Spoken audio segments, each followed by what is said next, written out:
जय हिंद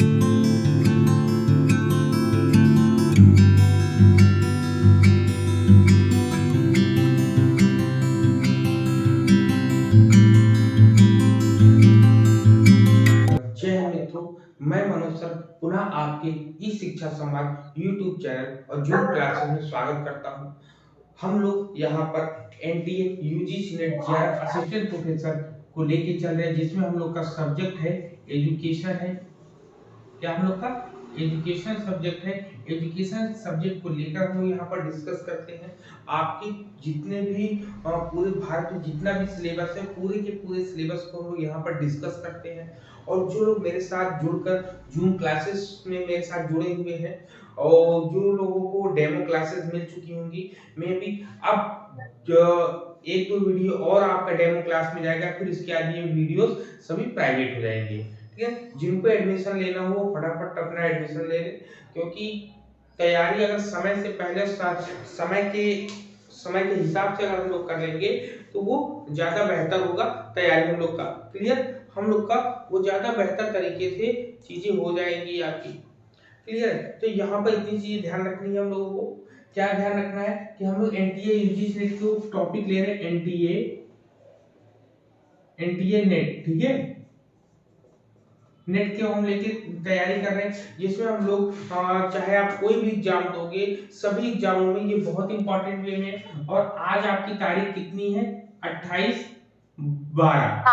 ठीक, 28/12, जिसमें हम लोग ये आपको एजुकेशन इसमें हम लोग जब यूजीसी के नेट के सिलेबस को हम लेके यहाँ पर डिस्कस कर रहे हैं, इसमें हम लोग यूनिट 10 को डिस्कस कर रहे हैं। कौन सी डिस्कस कर रहे हैं? यूनिट 10 डिस्कस कर रहे हैं। हम लोग यूनिट फर्स्ट को लेकर क्यों ना डिस्कस करें, क्योंकि यूनिट फर्स्ट को प्रीवियस ईयर मैंने बहुत डीप वे में बहुत अच्छे तरीके से आप सभी को समझाया था, पढ़ाया था। तो आप मेरे डिस्क्रिप्शन बॉक्स में जाएंगे, मेरे यूट्यूब चैनल पे जाइएगा, डिस्क्रिप्शन बॉक्स में जाइएगा। डिस्क्रिप्शन बॉक्स में मैंने बेसिक कंसेप्ट बिल्डिंग की, आपका सिलेबस क्या है, सिलेबस के बारे में उसमें मैंने बताया है। फिर उसके साथ साथ सिलेबस को किस तरीके से आपको पढ़ना है वो बताया है। उसमें जो हर एक यूनिट को किस तरीके से हमको टैकल करना है, कैसे उसको हैंडल करना है, किस तरीके से क्या क्या टॉपिक किस यूनिट में है, सबको सविस्तार बताया है। उसके बाद मैंने हर यूनिट की, जैसे यूनिट फर्स्ट में 54 है आपका, सेकेंड यूनिट में शायद 15 वीडियोस है, तो ऐसे करके मैंने सभी वीडियो की प्ले कह सकते हैं पूरी की पूरी प्लेलिस्ट की मैंने लिंक आपको दे रखा है। ठीक है, क्या रखा है? आपको पूरी प्लेलिस्ट मैंने डिस्क्रिप्शन बॉक्स में दे रखा है। आप लोग उसको देख लीजिएगा और लगा उसको जो है चेक कर लीजिएगा, वहां पर विजिट जरूर करिएगा। और डेमो क्लास आपकी एक दो दिन में बंद हो जाएगी। उसके बाद आपको कंटिन्यू वे में क्वेश्चन पेपर प्रैक्टिस सेट आपको कराए जाएंगे, जिसमें हम लोग GIC, GDC, PGT, assistant professor, NTA UGC net सभी के क्वेश्चन पेपर को मिक्स करके मैं पढ़ाने वाला हूँ। लेकिन मिक्स इन द सेंस कि जितने भी आए सब, लेकिन टॉपिक टॉपिक वाइज कह सकते हैं, यूनिट वाइज हम यहाँ पर क्वेश्चन को डिस्कस करेंगे। ठीक है, क्योंकि यहाँ पर जो है अभी हम लोग यूनिट 10 डिस्कस कर रहे हैं, जो कि क्या है आपका इंक्लूसिव एजुकेशन। इंक्लूसिव एजुकेशन है आपका। ठीक, इंक्लूसिव एजुकेशन है। इंक्लूसिव एजुकेशन में हम लोग देखेंगे यहाँ पर इंक्लूसिव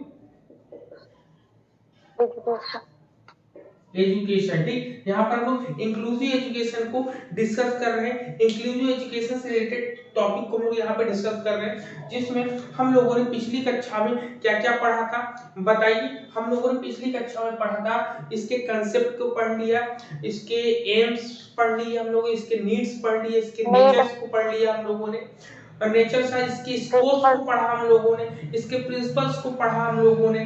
फिर प्रीवियस क्लास में, पिछली कक्षा में हम लोगों ने, पिछली जूम क्लास में हम लोगों ने क्या पढ़ा था? जूम क्लास में पिछले में हम लोगों ने टारगेट ग्रुप को लेकर डिस्कस किया था। क्लियर, इतनी सब चीजें हम लोग पढ़ चुके हैं नहीं पढ़ चुके बताइए? जी सर, पढ़ चुके ना इतनी चीजें हम लोग यहाँ पर डिस्कस कर चुके हैं।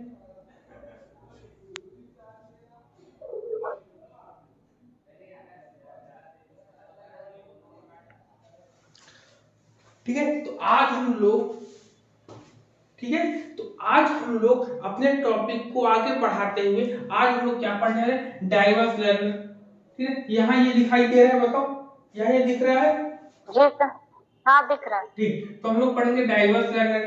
क्या पढ़ेंगे, डाइवर्स, डाइवर्स, ठीक, डाइवर्स लर्नर्स पढ़ेंगे, डाइवर्स लर्नर, ठीक, डाइवर्स लर्नर जिसको हिंदी में हम लोग बोलते हैं विविधतापूर्ण, विविधता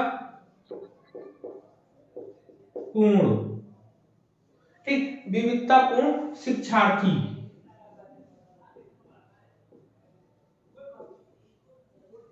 ठीक, विविधतापूर्ण शिक्षार्थी। अब बात हम लोग के मन में आती है कि ये विविधतापूर्ण शिक्षार्थी होता क्या है, इसके बारे में हम लोग आज जानेंगे। विविधतापूर्ण जो विभिन्न तरीके से जो सीखता हो, किसी एक तरीके से ना सीखता हो, मतलब कि a learners who learns differently from the majority, मतलब एक शिक्षार्थी जो अपने मेजॉरिटी कहते हैं कि अपनी मेजॉरिटी में रहा करो, अपनी मेजॉरिटी में उठा बैठा करो। मेजॉरिटी का सीधा सेंस कैसे लोगे आप बताओ, मेजॉरिटी का सीधा सेंस क्या होगा आपका, बताइए। सर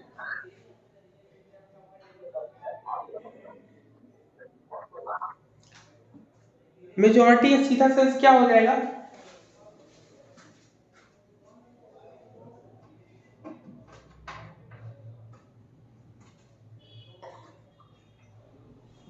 नहीं पता सर। हाँ, मेजॉरिटी का सीधा सेंस होता है कि अपने जो है अपने समाज या अपने बहुमत से अलग, कहते हैं कि एक शिक्षार्थी जो अपने समाज या अपने बहुमत से अलग तरीके से सीखता है वो मेजॉरिटी के अंतर्गत आता है आपका, ठीक है ना, किसमें आता है, मेजॉरिटी के अंतर्गत आता है आपका। कहने का मतलब कहते हैं कि मेजॉरिटी, ठीक, मेजॉरिटी, ठीक, मेजॉरिटी का मतलब क्या है कि मान लो एक बालक है जो क्लास 8 में पढ़ता है, अब क्लास 8 के वो क्वेश्चन को सॉल्व तो कर लेता है, क्लास 8 के क्वेश्चन के साथ साथ मान लो क्लास 9 है, 9 के क्वेश्चन को भी उसने सॉल्व करना सीखे। कहने का मतलब क्लास 8 में जो बच्चे थे उनके जैसे वो लर्निंग कर तो रहा था, लेकिन साथ ही साथ वो क्लास 9 की प्रॉब्लम को भी सॉर्ट आउट करने लगा, उनसे तरीकों से सीखने, मतलब कि उसने अपने समूह से हटकर, जब कभी कोई अपने समूह से हटकर सीखता है तो वो डाइवर्स लर्नर कहलाता है, विविधतापूर्ण शिक्षार्थी कहलाता है। क्लियर हुआ पॉइंट की मेजॉरिटी से अलग कैसे क्या होता है, मतलब एक ही समूह के एक ही लोग एक जैसे सब कुछ जिनका एक जैसा हो वो मेजॉरिटी होती है, ठीक। अब इसमें आते कौन कौन से हैं, इसमें इस मेजॉरिटी में जैसे आप कह सकते हैं audio, auditory and musical learner, ठीक, लिखेंगे ऑडिटरी एंड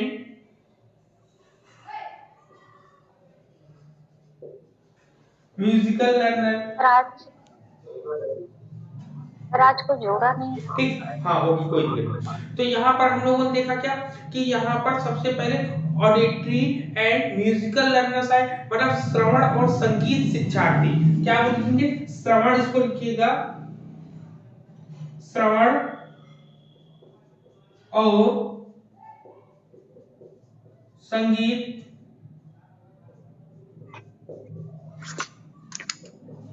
शिक्षार्थी, ठीक है। फिर दूसरा पॉइंट पहले क्या होता है, दूसरा पॉइंट बताएंगे दृश्य और स्थानिक शिक्षार्थी, दृश्य और स्थानिक शिक्षार्थी कौन है, विजुअल और स्पेशियल स्पेटियल लर्नर्स होंगे, विजुअल, विजुअल एंड, ठीक है, विजुअल एंड, ठीक, विजुअल एंड स्पेशियल,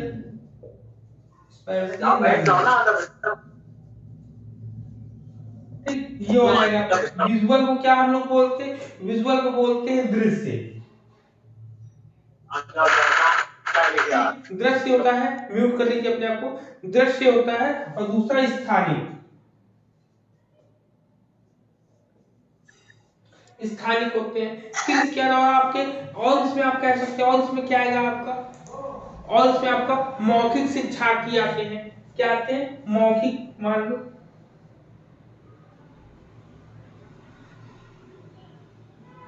मौखिक शिक्षार्थी,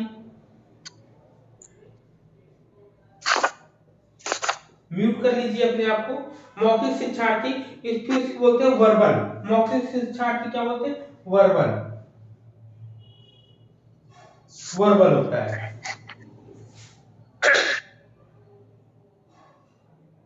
मैम आप अपने आप को म्यूट कर लीजिए, स्क्रीन चली जाती है। हाँ, म्यूट कर लीजिए सभी लोग अपने आप को।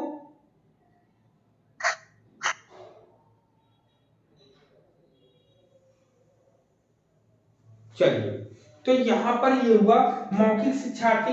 मौखिक शिक्षार्थी वो होते हैं जो वर्बल लर्नर होते हैं। फिर इसके इसमें और कौन से? लॉजिकल एंड मैथमेटिकल लर्नर्स आते हैं आपके। कैसे? लॉजिकल और मैथमेटिकल, इसमें आप लिख सकते हैं नेक्स्ट। और आपका नंबर 4 में, लॉजिकल एंड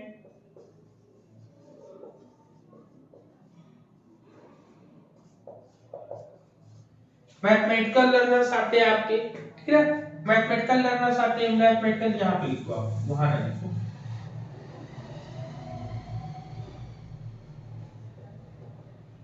ठीक, तो यहाँ पर इतने शारीरिक या काइनेस्टिक शिक्षार्थी होते हैं। कुल मिला के ऐसे लर्नर, ऐसे सीखने वाले विद्यार्थी जो अपने समूह से हटकर कोई काम करते हैं, तो उनको डाइवर्स लर्नर कहा जाता है। क्लियर है पॉइंट यहाँ पर? बताओ सभी को इतने पॉइंट। सर एक बार फिर से बता दीजिएगा सर, मैंने लिंक बात थोड़ा लेट जुड़ा। अच्छा अच्छा, तो हम लोगों ने अभी केवल पढ़ा है डाइवर्स लर्नर कि डाइवर्स लर्नर क्या होते हैं। तो डाइवर्स लर्नर ऐसे लर्नर्स को कहते हैं जो अपनी मेजॉरिटी से हटकर चीजों को सीखते हैं। ठीक है, जो अपने समूह से हटकर कोई चीज सीखते हैं, उनको हम लोग डाइवर्स लर्नर कहते हैं। इसमें कौन कौन से आते हैं लर्नर? जिनको हियरिंग प्रॉब्लम रहती है, मतलब श्रवण बाधित, श्रवण और संगीत वाले शिक्षार्थी, मतलब ऑडिटरी एंड म्यूजिकल लर्नर्स आते हैं।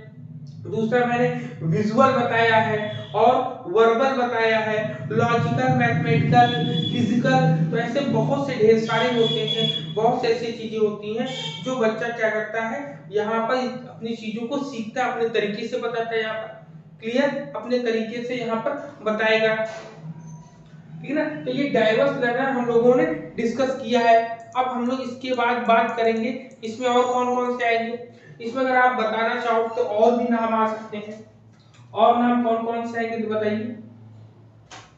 और नाम आपके आएंगे, इसमें देख लो। और नाम अगर आप देखना चाहोगे तो और इसमें आपका आएगा, इसमें आपका आएगा सामाजिक और पारस्परिक। क्या आएगा? सामाजिक, सामाजिक और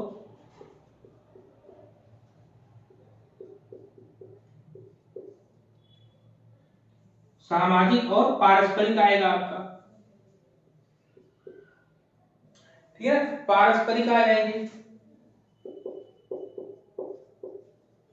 तो इसको क्या बोलेंगे? Social and interpersonal learner. क्या लिखेंगे? सोशल एंड, सर इसी के आगे है ना 5वां पॉइंट। हाँ, इंटरपर्सनल आएगा। 6 नंबर पे आपका क्या आएगा? 6 नंबर पे आपका, और आप बोल सकते हैं सोलेटरी आपका। सोलेटरी को बोलते हैं एकांतवासी, या जो एकांत में रहना ज्यादा पसंद करते हैं। ठीक है, सोलिटरी एंड और कौन से आते हैं? सोलिटरी स्टूडेंट आते हैं, और ऐसे विद्यार्थी जो अपने समूह से अलग हटकर कुछ सीखते हैं, वो। तो कुल मिला के आप ये कह सकते हैं डाइवर्स लर्नर की कंडीशन या डेफिनेशन ये कह सकते हैं, विविधतापूर्ण विद्यार्थी वो होते हैं जो अपने समूह से हटकर सीखते हैं। ठीक है ना, जो अपने समूह से हटकर सीखते हैं उनको हम लोग क्या बोलते हैं? डाइवर्स लर्नर बोलते हैं हम लोग। क्लियर है यहाँ पर? इतने पॉइंट बताओ।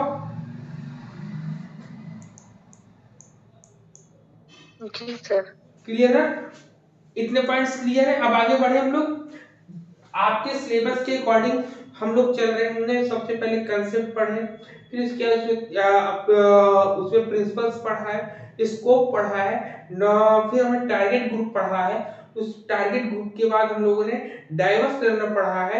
अब इसके बाद हम लोग पढ़ेंगे हाशिए पर स्थित, सीमांतीकरण या उपेक्षित। इन तीन वर्डों को मिलाकर हम लोग बोलते मार्गलाइजेशन ग्रुप के बारे में, या मार्गलाइजेशन होता क्या है उसको डिस्कस करेंगे। इतना पहले बताओ, साफ कर दे इसको।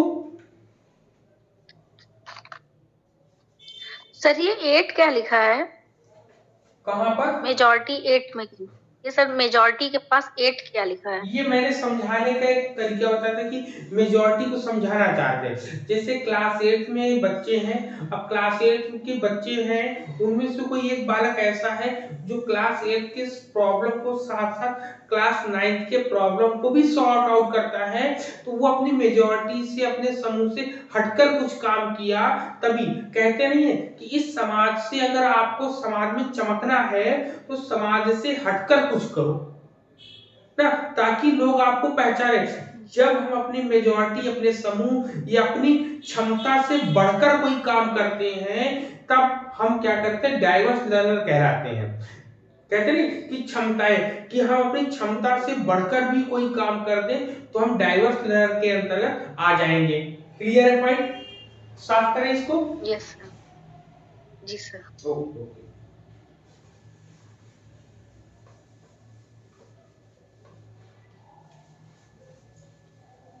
अब इसके बाद हम लोग पढ़ेंगे मार्गलाइज ग्रुप। बताइए, हाशिए पर स्थित मार्गलाइज ग्रुप क्या होता है आपका?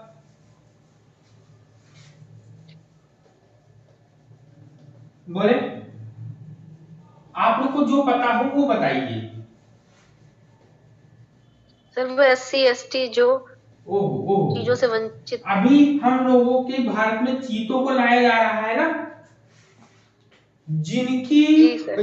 जिनकी जातियां, प्रजातियां या जो खत्म होने की कगार पर होते हैं, जो एक किनारे पर पहुंच गए होते हैं, अब लगता है कि वो अब गए कि तब गए ना, ऐसे समझना है इसको। इसको ये आपका है, ठीक, ऐसे।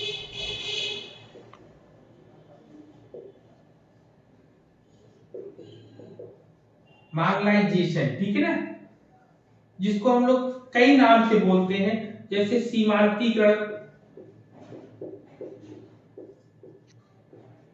सीमांतीकरण बोलेंगे हम लोग। और क्या बोलेंगे हम लोग सीमांतीकरण के साथ साथ? बताइए। या इसी को हम लोग हाशिए पर उपेक्षित, सर। उपेक्षित बोल देंगे। हाशिए पर। हाँ, हाशिए पर भी बोलेंगे, हाशिए पर होता है, ठीक है ना। इतने नाम होते हैं, लेकिन इसको अगर इंग्लिश में बोलेंगे तो इंग्लिश में बोलेंगे मार्गलाइजेशन होता है आपका। अब होता क्या चीज है? तो कहता है कि marginalisation is the process in which individuals और entire communities of people are systematically blocked from और denied full access to various rights, opportunities and resources that are normally available to members of a different group and which are fundamental to social integration within that particular group. For example, housing, employment, healthcare, civil engagement, democratic participation and due process। मतलब यहाँ पर कह रहा है कि जो सीमांतीकरण या हाशिए पर या उपेक्षित एक ऐसी प्रक्रिया होती है जिसमें व्यक्ति या लोग जो होते हैं, संपूर्ण पूरे समुदाय को विभिन्न समूहों के सदस्यों के लिए आमतौर पर जो उपलब्ध होनी चाहिए, जो चीजें, जो अधिकार उपलब्ध होने चाहिए, जो अवसर होने चाहिए, जो संसाधन होने चाहिए, उनको रोक देता है, उनको अवरुद्ध कर देता है। मतलब कि जिन चीजों की पहुंच जो है आम जनता तक होनी चाहिए, लेकिन वो चीजें उन लोगों जिन लोगों को नहीं मिलती है, वही कहलाते हैं सीमांतीकरण, वही कहलाते हैं उपेक्षित वर्ग, वही कहलाते हैं हाशिए पर। जैसे इन्होंने बताया कि हम इनको परिभाषित तो कर रहे हैं, लेकिन कि ऐसी कौन सी आवश्यकता है जो इन लोगों को नहीं मिल पाती और ये मार्जिनाइजेशन ग्रुप में चले जाते हैं, या इनको मार्जिनाइजेशन कहा जाता है। तो कहते हैं जैसे आवास की सुविधा, एक रोटी कपड़ा और मकान, ये नीड है। जैसे रोजगार की आवश्यकता है, स्वास्थ्य देखभाल की आवश्यकता है, नागरिक भागीदारी की आवश्यकता है, लोकतांत्रिक भागीदारी की आवश्यकता है। मतलब कुल मिला के समुचित प्रक्रिया है जो हमारे लोकतंत्र में बनाया गया। अब इसमें सबसे ज्यादा आपने जैसे बोला एससी है, ये सब छोड़ दिए। सबसे पहले यहाँ पर जब हम देखते हैं हाशिए पर कौन है, तो महिला वर्ग को यहाँ पर देखने के लिए यहाँ पर बोलते हैं यहाँ पर कि सबसे अगर देखा जाए कि हाशिए पर स्थित, कहने का मतलब जिनको, अब इसकी डेफिनेशन अगर हम और अच्छे से देना चाहें तो ये कह सकते हैं जिनको मूल अधिकार नहीं मिल पाता है किसी भी वजह से, वो मार्जिनाइजेशन ग्रुप के अंतर्गत आते हैं। समान अधिकार मिलना चाहिए, अब समान अधिकार नहीं मिलता है तो उनको आरक्षण करके उनको समान अधिकार के लिए बराबर करते, मतलब शिक्षा की।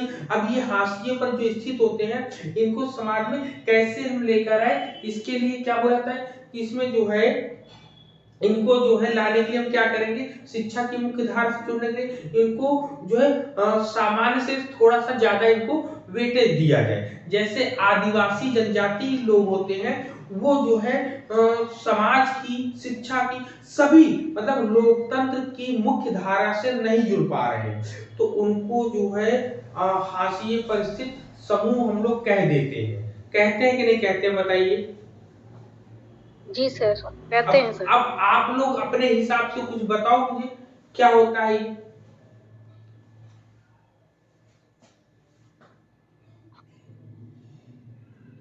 बताइए। तो बता रहे हैं। कोई भी बता सकता है ना। समाज का एक ऐसा वर्ग जिसको समाज में जो भी संसाधन, जो भी चीजें उपलब्ध है, वो चीजें उपलब्ध नहीं हो पा रही हैं, और जिसकी वजह से वो हाशिए पे आ गए हैं, तो उनको वो चीजें उपलब्ध हो सके। तो वही चीज सर है मार्जिनाइजेशन। और कोई बताएगा ये हाशिए शब्द क्यों यूज कर रहे हैं, बताओ। रेखा शर्मा जी आप बताइए। Line sir. रेखा शर्मा को आवाज आ रही मेरी, रेखा शर्मा जी को?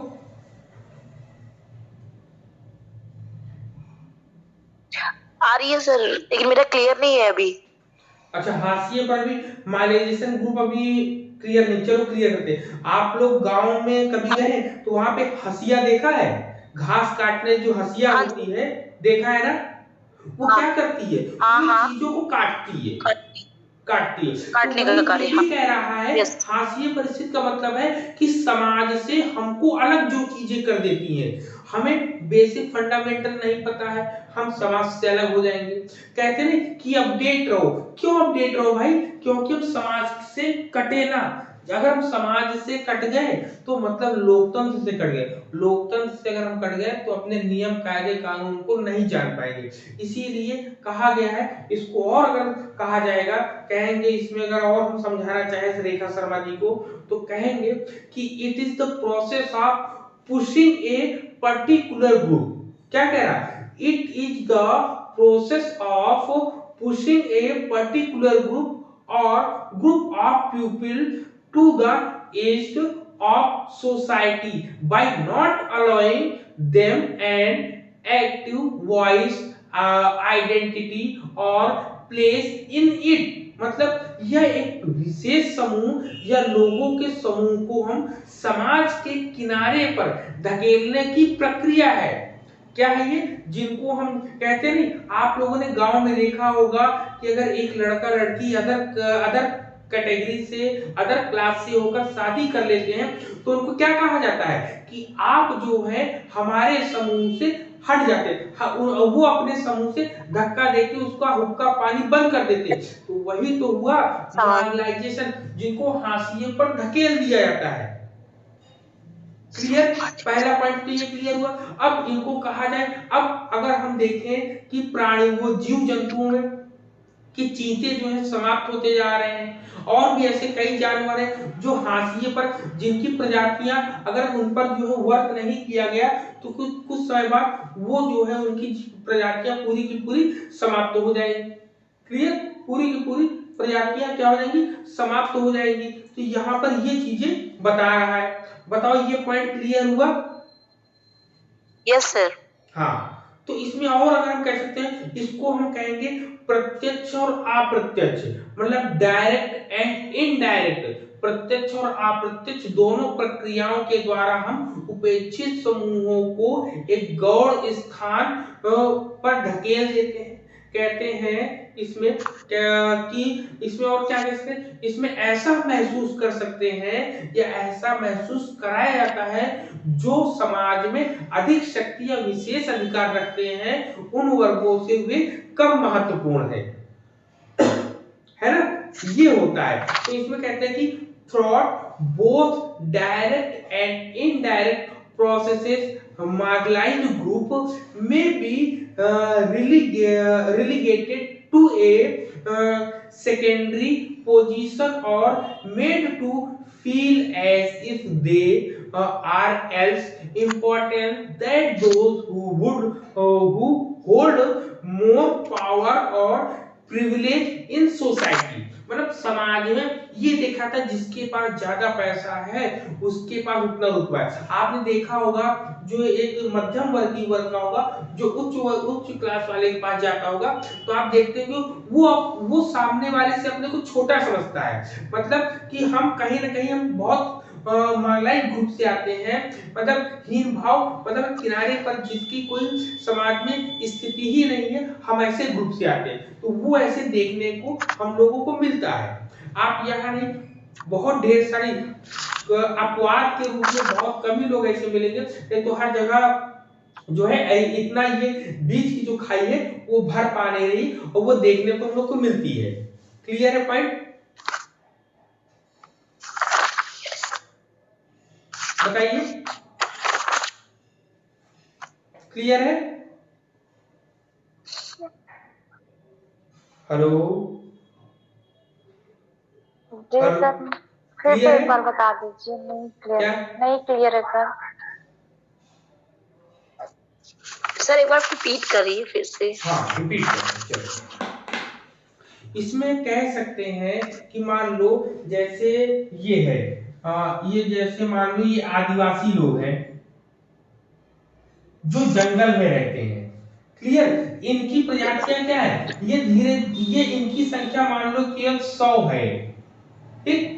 अब इनको जो है समाज की मुख्य धारा में ये नहीं जुड़ पाते, ना तो इनको सरकार के तरफ से घर मिल पा रहा है, ना तो इनको मेडिकल की हेल्प मिल पा रही है, ना तो इनको कपड़ों की हेल्प मिल पा रही है, ना तो इनको अपना जीवन चलाने के लिए रोजगार मिल पा रहा है। जब ये समाज से पूरी तरह से कटे हुए हैं, किससे? सोसाइटी से पूरी तरीके कटे हुए हैं, तो इनको हम कहते हैं मार्जिनाइज्ड ग्रुप, हाशिए पर स्थित समूह। जिनकी संख्या कम होती है वो मार्जिनाइज्ड ग्रुप के अंतर्गत आते हैं। क्यों आते? क्योंकि इनकी संख्या बहुत कम होती है। जैसे एग्जांपल कहते कि जिनकी जो है प्रजातियां खत्म होने वाली होती हैं उनको हम हाशिए पर स्थित समूह कहते हैं। ठीक है ना? इसका यही एक एग्जांपल है जो दीपाली जी ने सबसे पहले बताया था। आदिवासी जनजाति वाले लोग क्या होते हैं, उनके पास चीज सुविधाएं कम होती है।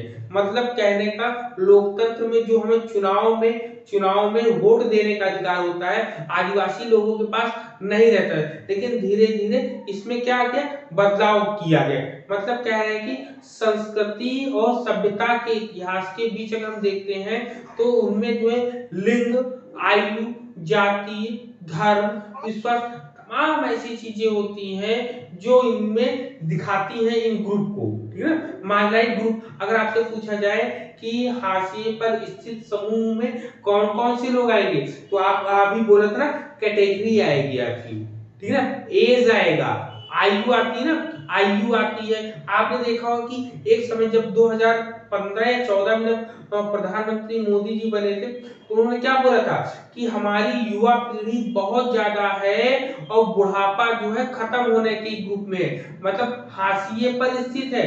हाशिए पर इन द सेंस कि वो खत्म होने वाली है, मतलब बूढ़े लोगों की संख्या कम है, नौजवान लोगों की संख्या ज्यादा है। तो यहाँ पर बताओ, यहाँ पर ये समझना जरूरी है, मान लो कि 80% जो है यंग है और 20% जो है ओल्ड है। तो यहाँ पर जब आपसे पूछे जाए कि ये बताइए उपेक्षित समूह कौन है या मार्जिनाइज्ड ग्रुप कौन है, तो आप बताओगे जिनकी संख्या कम होती है, जिनको सुविधाएं कम मिलती है, वो मार्जिनाइज्ड ग्रुप के अंतर्गत आएंगे। Clear point? क्लियर है। अब वही यही बार बार यही बोल रहा है कि लोकतंत्र में जितनी भी दैनिक आवश्यकता है, दैनिक मांग है, उनकी मांग जो लोग फुलफिल कर पा रहे हैं वो तो सही है, जो फुलफिल नहीं, जैसे झोपड़पट्टी में जो लोग रहते हैं, तो वो क्या किस ग्रुप में आएंगे, तो मार्जिनाइज्ड ग्रुप के अंतर्गत आएंगे। बताओ आएंगे नहीं आएंगे? जी सर। ठीक, तो यही जो है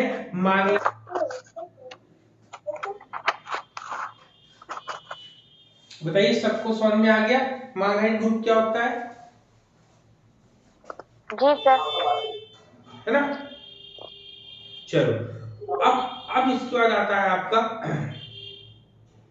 अब आता है आपका लर्निंग विद डिसेबिलिटीज। क्या आता है? लर्निंग विद डिसेबिलिटीज आता है आपका।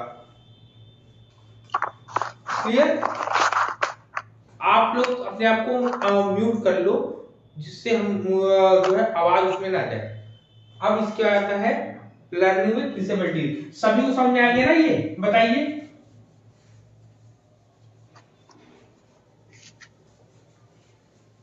जी सर। नहीं आया समझ में? आ गया से समझ में। और किसको नहीं आया? शैलवी आया समझ में? जी सर। ओके सर कहने का मतलब ये है कि एक ऐसा समाज, एक ऐसा समुदाय जो हाँ, बिल्कुल सही बोला, मतलब कि समुदाय। बोलिए। हाँ, एक ऐसा समुदाय जो सभ्य समाज, या फिर जो सभ्य नहीं बोले तो सर बोले कि एक ऐसा समुदाय जो संसाधन जिन समाज के पास है उनसे वो अलग कर दिया गया है, अलग हो गया है, मतलब जिसे हाशिए पे सर धकेल दिया गया है। और इसका कारण इसी वजह से वो, इसका कारण सर वो अवेयर नहीं है, या उनके जो अधिकार हैं उनसे उनको वंचित कर दिया गया है चीजों से। जैसे एक यही तो एग्जाम्पल हुआ। याद रखो, जो हमने बताया कि गांव में एक लड़का लड़की है, उन्होंने अदर कास्ट मैरिज कर ली, तो उनको क्या कहा गया कि उनको हुक्का पानी बंद कर दिया गया गांव से, मतलब गांव के लोग उनसे बात नहीं करेंगे, गांव के लोग उनको खाने पीने की नहीं सुविधा देंगे, गांव के लोग उनको रोजगार नहीं देंगे, डॉक्टर के पास जाएगा डॉक्टर भगा देगा। तो ऐसी कंडीशन जब हो जाती है तो वो कौन से ग्रुप में? मार्जिनाइज्ड ग्रुप के अंतर्गत आएंगे आपके। क्लियर? ऐसे याद रखो इन सब चीजों को, ठीक है ना। हमें ये नहीं माइंड में रखना, बस याद करने का तरीका अपने माइंड में रखना चाहिए कि हम उसको कैसे समझ सकते हैं, माइंड में हमेशा बना रहेगा। तो ये लर्निंग विद डिसेबिलिटी, डिसेबिलिटी है मतलब विकलांगता के साथ, विकलांगता के साथ, ठीक है ना, विकलांगता के साथ सीखने वाले, सीखने वाले। ठीक, इसको जो है कॉम्परेटिव वे में अगर आप लोग जैसे नोट्स बना रहे होंगे, तो नोट्स बनाने का तरीका यही है, तीनों को कॉम्परेटिव वे में अगर आप लिखोगे तो आपको, मुझे लगता है कि बहुत अच्छे से चीजें समझ। जैसे टारगेट ग्रुप आपने लिख लिया, फिर इसके बाद मार्कलाइन ग्रुप लिख लीजिए, फिर लर्निंग विद डिसेबिलिटीज लिख लीजिए। तो ऐसी चीजों को याद करने में आपको ज्यादा आसानी होगी। अब इसको कहते हैं विकलांगता के साथ सीखने वाले। अब विकलांगता कैसी, जैसे मान लो जिसको शारीरिक विकलांगता हो तो फिजिकल डिसेबिलिटीज के साथ जो सीखते हैं, पहले लिखेंगे शारीरिक विकलांगता, ठीक। हेलो, जी सर। हाँ, पहला पॉइंट लिखिए फिजिकल डिसेबिलिटीज।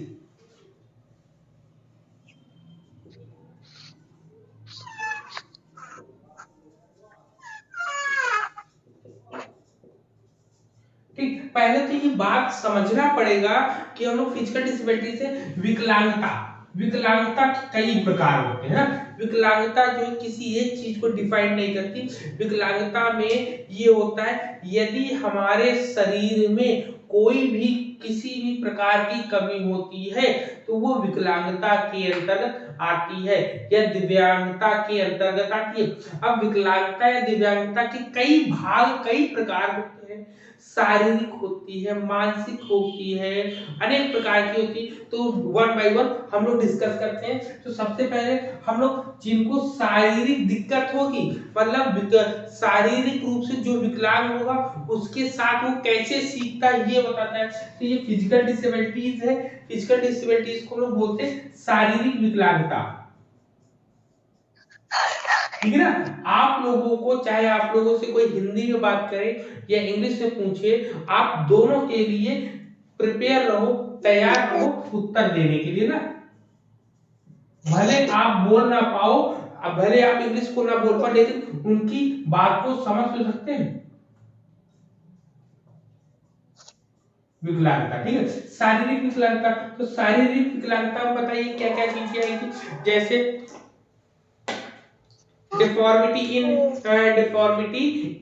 नेक, ठीक है। Deformity in neck, hand, finger, waist and legs, ठीक। मतलब डिफॉर्मिटी मींस होता है विकृति। लिखेंगे, लिखिए आप डिफॉर्मिटी, ठीक है। डिफॉर्मिटी,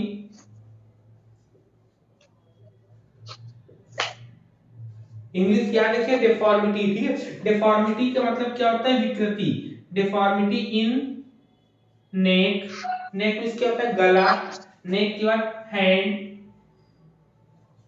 हैंड के बाद फिर और क्या आएगा आपका, हैंड के बाद फिंगर,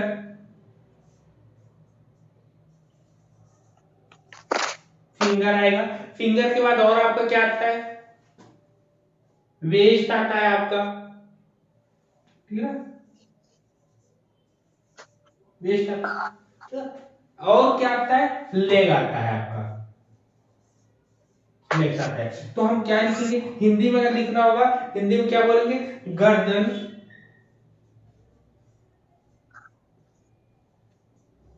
हाथ, और गर्दन हाथ साथ फिर क्या है,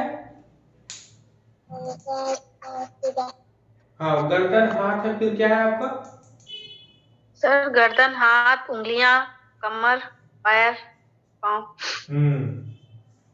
उंगलियां, कमर, कमर, और सर पाँव, पाँव सर, पैर, ठीक, पैर। पैर होता है। यह है पैर में विकृति, में विकृति मतलब होता है कमी। पैर में कोई, इन चीजों में जब कभी कमी होती है तो ये फिजिकल कहलाते हैं। जैसे अब इनमें प्रॉब्लम क्या होती है, जैसे मान लो इन सब चीजों में, जैसे गर्दन में प्रॉब्लम है, हाथ में प्रॉब्लम है, उंगलियों में प्रॉब्लम है, कमर में है या पैर में, इन सब में जब कभी कोई प्रॉब्लम होती है तो डिफिकल्टी किस में आती है, कठिनाइयां क्या आती है, बैठने में आती है, खड़े होने में आती है, चलने में आती है, इतनी चीजों में आती नहीं आती है। अब जैसे एक मेरा फ्रेंड है, वो मेरे फ्रेंड का एक बेबी था। ये सब चीजें, बहुत सी चीजें होती हैं कि दरअसल क्लास में हम क्यों नहीं कर पा रहे थे। कल जो है छोटा, जो मेरा सबसे छोटा भतीजा है जिसका ऑपरेशन हुआ था, उसको जो है वोमिटिंग जो हो रही थी वो रुक नहीं पा रही थी, तो इसी वजह से कल जो है डिस्चार्ज करवा रहा था। 3 दिन से वो एडमिट था, तो डिस्चार्ज करा रहा था कल, इसीलिए क्लास में कल कंटिन्यू नहीं कर पाया था। तो उसमें भी यही प्रॉब्लम आ गई थोड़ी सी उसको, तो कल इसीलिए क्लास नहीं कर पाए थे। ठीक है, तो इसमें हम लोग बात कर रहे थे कि विकलांगता, कि विकलांगता में जब कभी किसी को फिजिकल डिसेबिलिटीज हो जाती है तो क्या होता है, बैठने में, खड़े होने में या वो चलने में उसको कठिनाई होती है, या वस्तुओं को उठाने में, लेने में, या उसको चीजों को जहां से जो चीज उठाई उसको रखने में, ये सब चीजें दर्द मतलब जो प्रॉब्लम आती है।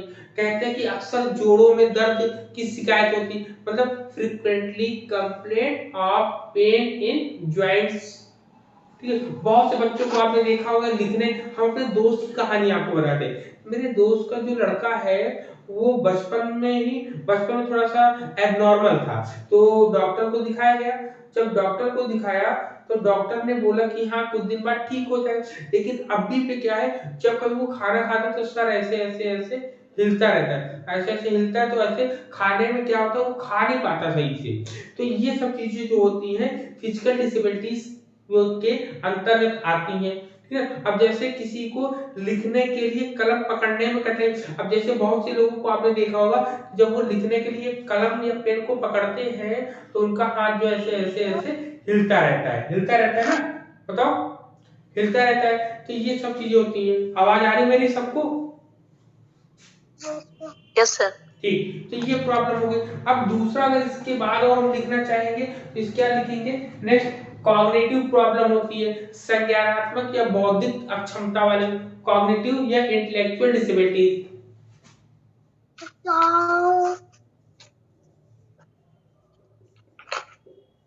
कॉग्निटिव, ठीक है, लिखेंगे cognitive and intellectual disabilities.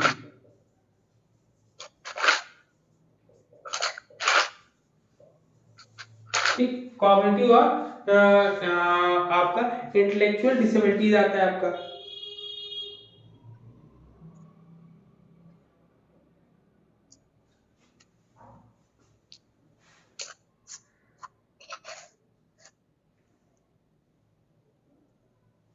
Clear? तो इसमें कौन कौन सा आता है, इसमें भी आप लिख सकते हैं बड़े आराम से, बहुत इजी वे में। इसमें आप बहुत अच्छी तरीके से आप लिखोगे। चलो ऊपर वाला साफ कर दें, तब नीचे वाला आ जाएगा आपका।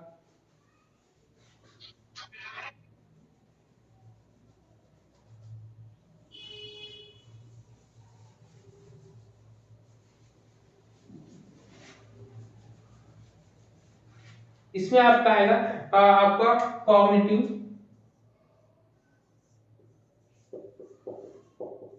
कॉग्निटिव और इंटेलेक्चुअल डिसेबिलिटी।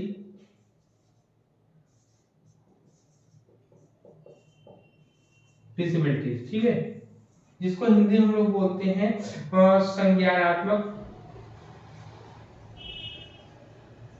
संज्ञानात्मक ऑब्लिक बौद्धिक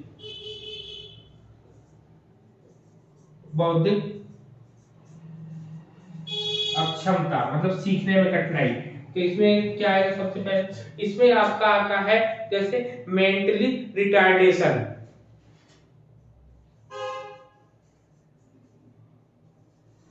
ठीक, मेंटली रिटार्डेशन।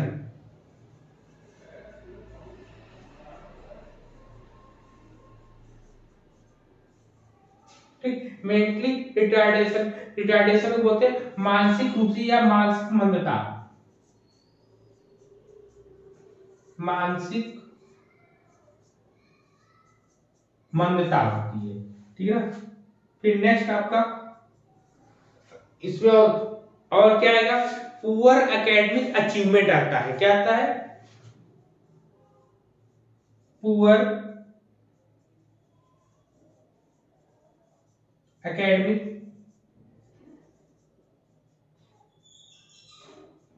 अचीवमेंट, इसको क्या बोलेंगे बताइए, हेलो मेरी वॉइस आ रही, वो क्या बोलेंगे, पुअर मीन्स खराब, खराब शैक्षिक उपलब्धि।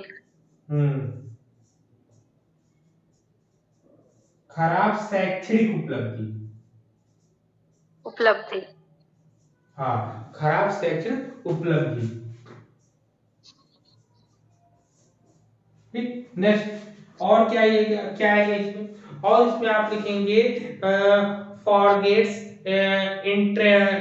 फॉरगेट्स फॉरगेटिंग मतलब भूलने की बीमारी जिसको होती है। विस्मरण सर, फियर ऑफ विस्मरण। फेलियर आता है आपका, विफलता का भय, फियर। अब क्वेश्चन आ जाए, अब क्वेश्चन कैसे बनेगा भी वही बता देते हैं। फियर ऑफ फेलियर, ठीक, फियर ऑफ फेलियर की बात आती है। ठीक है, अब क्वेश्चन ऐसे पूछे कि फियर ऑफ फेलियर जो है किसके अंतर्गत आएगा। आपको ऑप्शन दे देगा कि मेंटली प्रॉब्लम है, इंटेलेक्चुअल प्रॉब्लम है, या आपका फिजिकल प्रॉब्लम है, ये ऐसे बहुत सी चीजें आपसे बोल देगा, तो वही आपका आ जाए। और इसमें अगर आप पॉइंट्स को जोड़ना चाहें और पॉइंट्स को क्या जोड़ेंगे जैसे कि सर, हाँ बोले बोले। सर फेलियर ऑफ वो फियर ऑफ फेलियर में असफलता का जिनको डर होता है पहले से ही, मतलब ना हाँ, कि विफलता का असफलता है। कि पहले से ही मतलब डर के मारे, जैसे सर एग्जाम में फोबिया वगैरह जिनको हो जाता है, नहीं हाँ, वो फोबिया अलग हो गया। होता है या विफलता का भाई ये क्या रहता है, कोई नई चीज सीखने से हमें ये डर रहता है कि हम वो चीज कर पाएंगे कि नहीं कर पाएंगे। मतलब हम अपने सेफ जोन से निकलने में डरते हैं। क्यों कि सेफ जोन से निकले हो फिर उसके बाद लगता है कि हम आगे सक्सेस हो पाएंगे कि नहीं हो पाएंगे, इसलिए भैया अपने सेफ जोन में ही हम रहेंगे, हमें आगे कुछ नया नहीं करना है। तो ये बहुत कम ही लोग करते हैं जो सेफ जोन से बाहर निकलते हैं ना, बहुत से कमी होगा आपको मिलेगा। तो ये हो गया, नंबर 2 हो गया। अब नंबर 3 पर इसके बाद में देखेंगे हम लोग सेंसरी डिसेबिलिटीज आती हैं।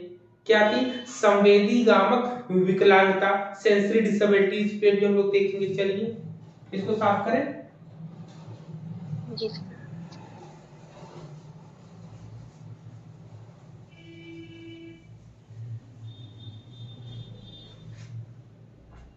अब आता है सेंसरी डिसेबिलिटीज या सेंसरी आता है। चलो सेंसरी को बोलते हैं संवेदी गामक।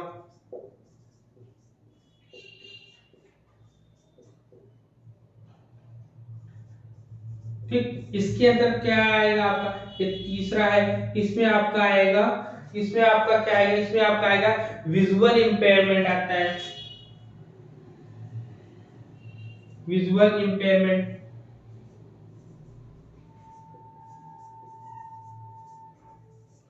ठीक, विजुअल इंपेयरमेंट में क्या आएगा, इसको विजुअल इंपेयरमेंट को बोलते हैं दृष्टि हानि या दृश्य दोष। ठीक है, क्या बोलते हैं, विजुअल में क्या होता है, दृश्य या दृष्टि दोष।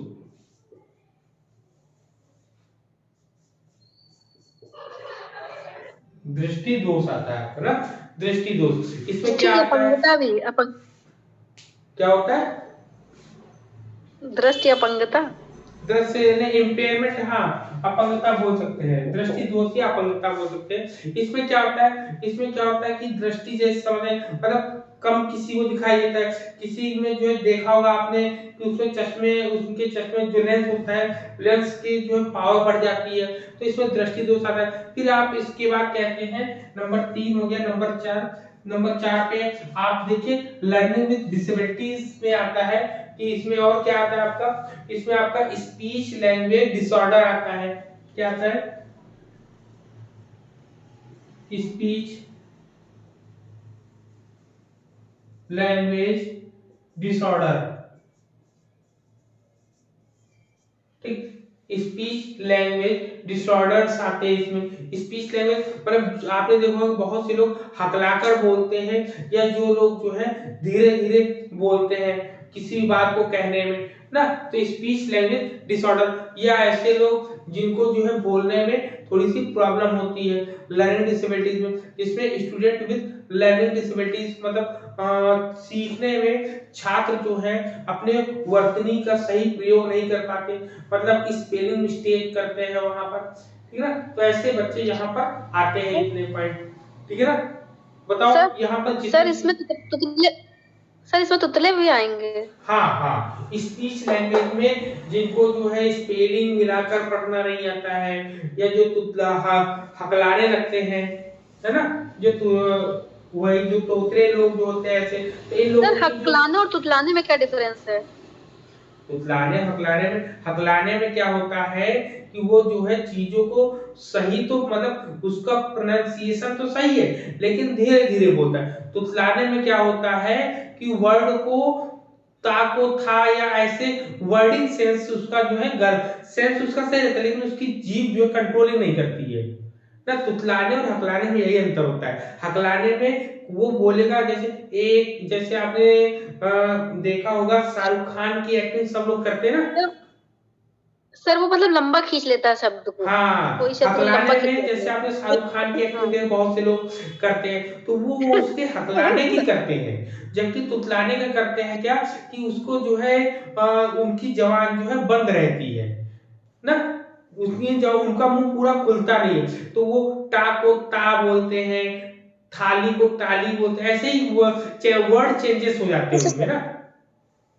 तरीके से सर ये भी तो कहा जा सकता है कि प्रोनाउंसिएशन इसका गलत होता है, कि वर्ड का प्रोनाउंसिएशन ही गलत होता है तुतलाने वाले व्यक्तियों का। हाँ, प्रोनाउंसिएशन गलत रहता है, ये बिल्कुल सही बोला कि उनका प्रोनाउंसिएशन गलत गलत रहता है, ये सही बात है। वर्ड नहीं गलत होता, ये वाणी बोलते समय उनकी प्रोनाउंसिएशन गलत होती है, जिसकी वजह से इसको तुतलाहट कहा जा सकता है। हाँ, अब ऐसा होता क्यों है, वाणी क्योंकि दोष। जीभ जो होती है, जीभ का जो टाका जो होता है पूरा खुलता नहीं है। जब जीभ का पूरा टाका नहीं खुलता या कुछ ऐसी प्रॉब्लम हो जाती है, तो वो उनके अंदर ऐसी प्रॉब्लम क्रिएट होकर सामने आती है। क्लियर? सर वाणी दोष बोल सकते ना, वाणी दोष होता हाँ, है। वाणी दोष नहीं, वाणी दोष दोनों में है। वाणी दोष में दोनों लोगों का आएगा, स्पीच लैंग्वेज डिसऑर्डर में दोनों लोग आएंगे, ठीक है ना। लेकिन इनमें दोनों में थोड़ा सा अंतर होगा, वो अंतर हमने और आपने बात करके डिस्कस कर लिया है। क्लियर है पॉइंट? जी सर। ठीक, तो अब हम लोगों जी ने सर। यहाँ तक डिस्कस कर लिया है। अब हम लोग जो है पढ़ेंगे इंक्लूसिव एजुकेशन की शुरुआत किस देश में सबसे पहले हुई। शैक्षिक अवसरों की संख्या आपको शिक्षा की मुख्य धारा में जोड़ने की बात सबसे पहले सैमुअल ने कही थी ना।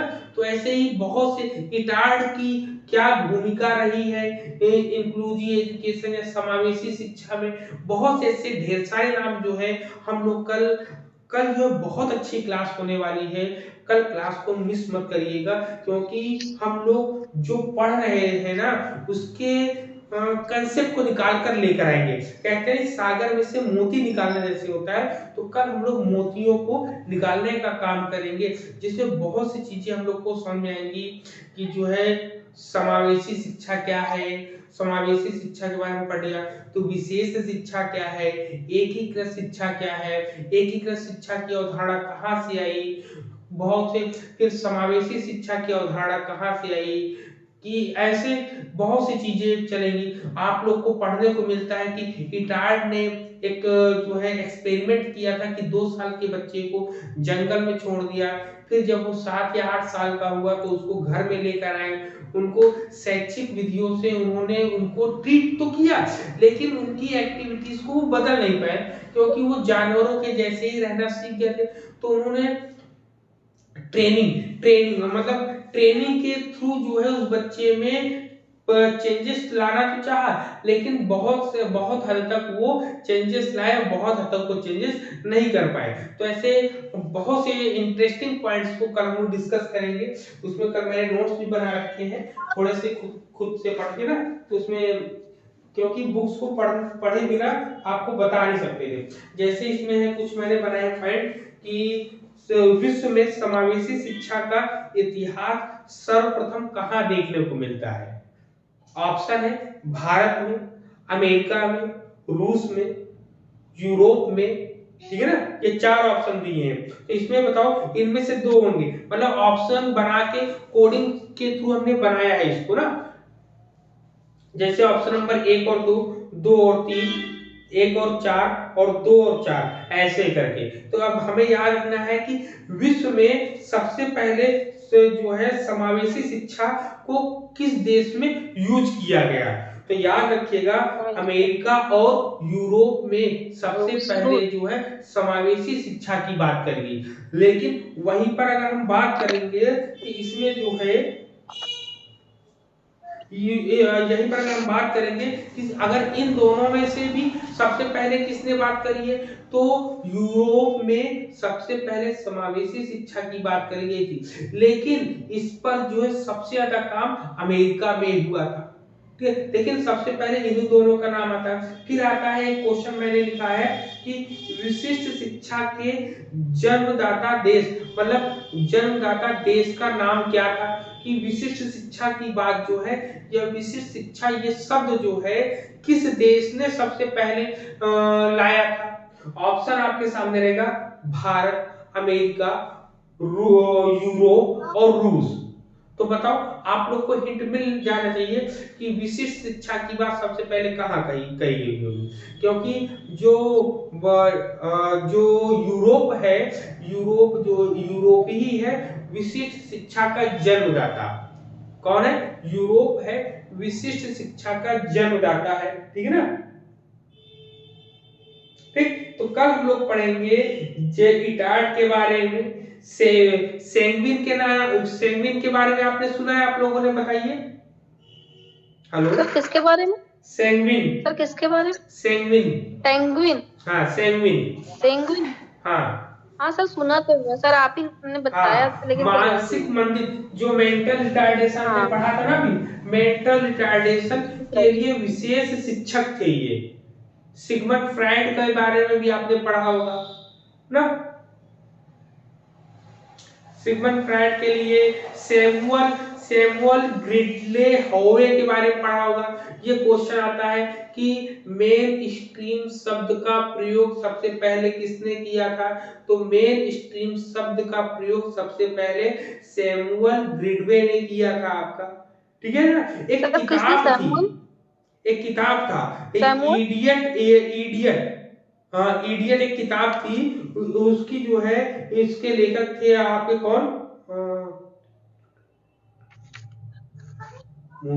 हाँ एक किताब थी, सेविन ने वो किताब लिखी थी ना, मूर्खता नाम की, याद रखिएगा।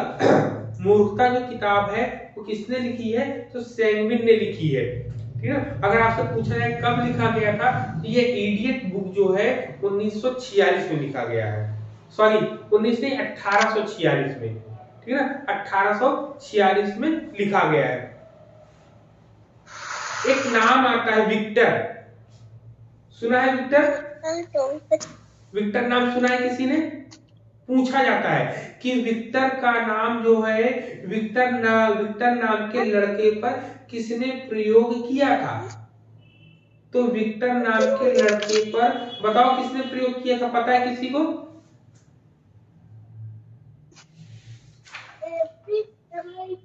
बताओ, इटार्ड ने ही जो है विक्टर नाम के लड़के पर प्रयोग किया था। इसको आप लिख मतलब कल हम लिखा देंगे पूरा। एक किताब आती है डीफ एंड डम मैन ट्यूटर, डीफ एंड डम मैन ट्यूटर मतलब मूक व बधिर लोगों का अध्यापक, ठीक। तो ऐसी किताबों के नाम कल हम लोग डिस्कस करेंगे हम लोग, ठीक है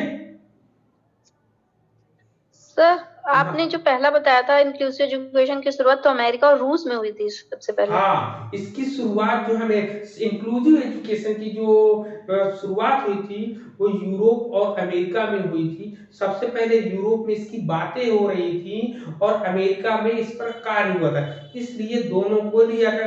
लेकिन वहीं पर विशिष्ट शिक्षा की जब बात करते हैं तो सबसे पहले जो है पूछा जाए 3 शिक्षाएं आपके सामने है, इंक्लूसिव एजुकेशन, इंटीग्रेटेड एजुकेशन और स्पेशल एजुकेशन, ये 3 शिक्षाएं। लेकिन अगर पूछा जाए पूरे संसार में सबसे पहली शिक्षा कौन सी आई थी, सबसे पहले आई थी आपकी स्पेशल एजुकेशन, क्योंकि स्पेशल विशेषताएं, स्पेशल कमियों के द्वारा ही तो उनको जो है समाज से बाहर किया गया। कोई शरीर में कोई एक कमी थी तो उसको कोई ना कोई रूप बताकर उसको बाहर कर देते थे। तो सबसे पहले यूरोप में विशिष्ट शिक्षा की बात जो है कही गई थी। अगर देखा जाए समावेशी शिक्षा की, अगर हम लोगों ने पढ़ा था कि समावेशी शिक्षा की आवश्यकता क्यों पड़ी, जब सेकेंड वर्ल्ड वॉर हुआ था, द्वितीय विश्व युद्ध हुआ था, तो उसमें जो है इंक्लूसिव एजुकेशन की शिक्षा को महसूस किया गया था ना। फर्स्ट वर्ल्ड वॉर से ज्यादा सेकेंड वर्ल्ड वॉर घातक था ना, बहुत ज्यादा परिणाम उसके जो है दुष्परिणाम थे। इसी वजह से जो है तब जाके जो है इसकी बात शुरू हुई थी। क्लियर? Yes sir. हाँ, तो कल हम लोगों की क्लास बहुत इंटरेस्टिंग होगी। अभी तक जो हम लोगों ने पढ़ा उस सिलेबस के अकॉर्डिंग हम लोगों ने पढ़ लिया। इसके इतिहास को हम लोग 2 दिन पढ़ेंगे ना, इसके इतिहास को 2 दिन पढ़ेंगे। 2 दिन पढ़ने के बाद फिर इसके लीगल प्रोविजंस आ जाएंगे आपकी। लीगल प्रोविजंस को फिर हम लोग पढ़ेंगे इसमें, ठीक है ना। लीगल प्रोविजंस में क्या होगा आपका कि किस आयोग ने क्या इंक्लूसिव एजुकेशन के लिए कहा है, 1 बाय 1 हम लोग डिस्कस करेंगे, ठीक है ना। बिल्कुल डीप में करें, कोई जल्दबाजी नहीं रहेगी ना। और आपको बता दूं, आप लोग जो है यूनिट फर्स्ट को मेरे प्लेलिस्ट से जाके आप देखो, और बहुत जल्दी हम लोग क्वेश्चन पेपर भी सॉल्व करना शुरू कर देंगे। क्लियर? और आप लोग डाउट्स को लिख कर लाया करो ना, जैसे आप डिस्कस करते हो अच्छी बात है, मुझसे होगी। इन केस अगर आपको कोई भी कंफ्यूजन होता है तो आप डाउट लिख लिया करिए अपनी कॉपी में। क्लियर? चलिए ठीक है, तो चलिए फिर हम लोग कल मिलते हैं, कल डेट में। आज की क्लास आपको कैसी लगी जरूर बताइएगा, और जिन लोगों को मेरे साथ जुड़ना हो मेरे व्हाट्सएप नंबर पर कॉल, मैसेज या टेक्स्ट मैसेज आप जरूर करिएगा, जिससे आपको पूरी की पूरी इंफॉर्मेशन मिलेगी। चलिए नेक्स्ट वीडियो में मिलेंगे, तब तक के लिए सभी को जय हिंद।